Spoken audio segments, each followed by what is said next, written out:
حدیث مبارک میں ہے یہ دنیا کی حقیقت کے بارے میں.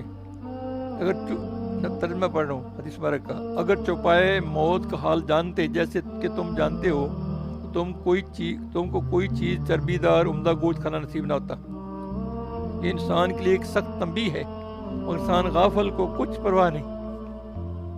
اگر اس طرح اگر انسان کو معلوم ہوتا کہ دنیا میں جو مجھ کو جاؤ جلال بکثرت ملا ہے یہ استدراج ہے کہ یہ باوجود غافل زندگی اور گناہوں بھری زندگی کے دنیاوی مال و دولت بکثرت مل رہا ہے جو مجھ کو جنت کے لے جا رہا ہے.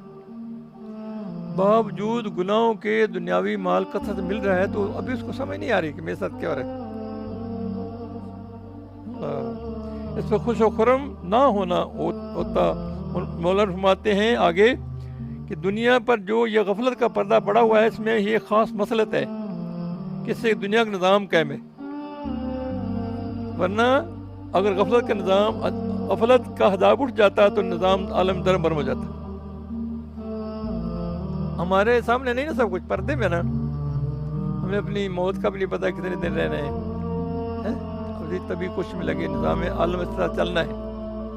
لہذا جو ہم پتہ ہے کہ آخر کار موت ہے, انجام موت ہی ہے نا. کل نفس ذائقۃ الموت یہ تو ہے نا. پھر تیاری کرے اس بات کی. دل میں اس میں کریں گے نا انشاءاللہ. فکر کریں گے نا. اللہ ملک کی توفیق عطا فرمائے.